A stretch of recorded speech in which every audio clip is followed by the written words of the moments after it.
بے روزگاری دور کرنے کے لیے ایک اور بہترین وظیفہ سورہ نصر کا وظیفہ۔ السلام علیکم دوستو،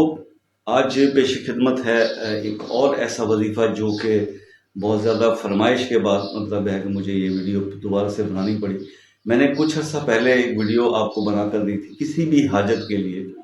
سورۃ اذا جاء نصر اللہ والفتح، اس کا ایک عمل بتایا تھا آپ کو مغرب کی نماز کے بعد۔ تو وہ تو تھا کسی بھی حاجت کے لیے اس کو پڑھنا۔ لیکن اب خاص طور پہ اگر آپ نے اس کو جاب کے لیے یعنی کہ روزگار حاصل کرنے کے لیے اگر آپ سورہ نصر کا اسی طرح سے اسی عمل کو استعمال کر کے کام لینا چاہتے ہیں تو تھوڑا سا اس کے اندر تبدیلی جو ہے وہ آپ کو کرنا ہوگی۔ وہ عمل میں نے کسی بھی حاجت کے لیے آپ کو بتایا تھا، اور وہ تھا مغرب کی نماز کے بعد سلام پھیرنے کے بعد آپ مصلی پر ہی بیٹھے رہیں اور وہاں پر آپ اس سورت کو، سورۃ اذا جاء نصر اللہ والفتح، اس کو آپ نے 41 ٹائمز پڑھنا ہوتا ہے اول آخر درود شریف کے ساتھ۔ تو وہ مغرب کے ٹائم کے فوراً بعد کسی بھی حاجت کے لیے۔ لیکن اگر آپ اس کو دوسری طرف لے جائیں اور روزگار کے لیے مطلب صرف اور صرف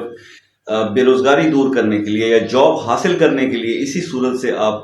استفادہ اٹھانا چاہتے ہیں، فائدہ اٹھانا چاہتے ہیں، دین آپ لوگوں کو سب سے زیادہ یہ کرنا ہے کہ اس سورۃ اذا جاء نصر اللہ والفتح، اس سورت کو آپ نے فجر کی نماز کے بعد 41 ٹائمز آپ نے اس کو پڑھنا ہے۔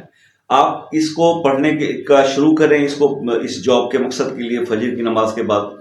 اول آخر درود شریف 1 بار 3 بار یا جتنا آپ پڑھ سکیں طاق میں 5 بار 7 بار، اور 41 ٹائمز سورۃ اذا جاء نصر اللہ والفتح پڑھیں،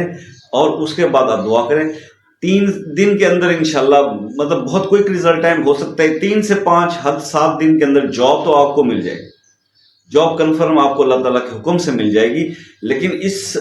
عمل کو پھر آپ نے 40 ڈیز تک اس کو کنٹینیو رکھنا ہے، اس کو ڈسکنٹینیو نہیں کرنا، کیونکہ اکثر میرے دوست یہ سمجھتے ہیں کہ جب کوئی مسئلہ اللہ کا کلام پڑھنے سے حل ہو جاتا ہے تو بس اب سب ٹھیک ہو گیا۔ دیکھیں کچھ معاملات ایسے ہوتے ہیں جو آپ کو اور ہمارے علم میں نہیں ہوتا کہ پیچھے بیک اینڈ پہ کیا چل رہا ہوتا ہے، کس وجہ سے وہ جاب پہلی گئی تھی، اس کے پیچھے ملٹیپل ریزنز ہو سکتی ہیں، اس کے پیچھے کسی کی شرارت بھی ہو سکتی ہے۔ تو آپ نے میرا اس وظیفے کا تو حکم یہی ہے کہ 40 ڈیز اس کو آگے کنٹینیو کریں۔ میرا مشورہ یہ ہوتا ہے کہ کم از کم یار ایک تنخواہ تو وہاں سے لے لو، تو تاکہ بندے کو تسلی ہو جاتی ہے کہ جہاں جاب ہوئی ہے میں وہاں ٹک گیا ہوں۔ تو اس لیے اس کو اس طرح سے کر لیجئے گا، انشاءاللہ اللہ تعالیٰ آپ کو اس میں سکسیس دیں گے۔ مجھے دعاؤں میں یاد رکھیے گا، ملتے ہیں نیکسٹ ویڈیو میں، تب تک